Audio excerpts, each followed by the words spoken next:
ठाण्यातल्या पाचपाखाडी इथल्या प्रशांत कॉर्नर समोर इमारतीच्या बांधकामादरम्यान लोखंडी पूल एका स्कूटीवर कोसळलेला आहे। सुदैवाने या दुर्घटनेमध्ये एक तरुण थोडक्यात वाचलाय। बांधकामस्थळी सुरक्षेच्या नियमांचं उल्लंघन होत असल्याचा आरोप करत संबंधित बिल्डर आणि ठेकेदारावर तत्काळ कठोर कारवाई करण्याची मागणी सामाजिक कार्यकर्ते संगम डोंगरे यांनी केलेली आहे। हा लोखंडी पोल या तरुणावर पडला नाही। हा तरुण थोडक्यात यातनं बचावलेला आहे आणि त्यामुळे बांधकामस्थळी सुरक्षा नियमांचं उल्लंघन झाल्याचा आरोप होतोय।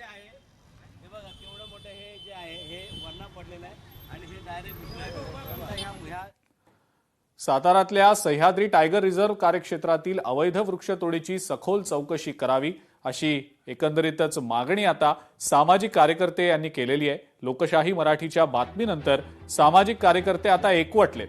8 ऑगस्टपर्यंत कारवाई न केल्यास क्रांतीदिनी उपवन संरक्षक टायगर रिझर्व्ह क्षेत्र कार्यालय कराड या ठिकाणी आमरण उपोषणाला बसणार असल्याचं सामाजिक कार्यकर्ते सुशांत मोरे यांनी लोकशाही मराठीशी बोलताना सांगितलेलं आहे। या संदर्भामध्ये स्वतः जागेवर जाऊन पाहणी करावी। जी वृक्षतोड केलेली आहे त्या वृक्षतोडीला कुठली परवानगी घेतलेली नाही असं निदर्शनास आलेलं आहे। 1000च्या वर झाडं तोडलेली आहेत। वाहतूक परवाना कोणताही घेतलेला नाही की किती घनमीटरचं झाड होतं, त्यानंतर त्या झाडाची उंची किती आहे या संदर्भातली कुठली माहिती अभिलेखावर आढळून येत नाहीये। त्याचबरोबर ते संबंधित अधिकारी जे आहेत, आरएफओ असतील किंवा वन्यजीव क्षेत्रातले टायगर रिझर्व्हचे अधिकारी आहेत, यांची मिलीभगत संबंधित लाकूड तोडा व्यवसाय करणाऱ्या लोकांशी आहे। त्याच्यामुळे ही वाहतूक चुकीच्या पद्धतीने बेकायदेशीर वृक्षतोड करून झालेली आहे। याचा ठोस निर्णय जोपर्यंत उपसंचालक सह्याद्री वगैरे घेत नाही तोपर्यंत मी शांत बसणार नाही।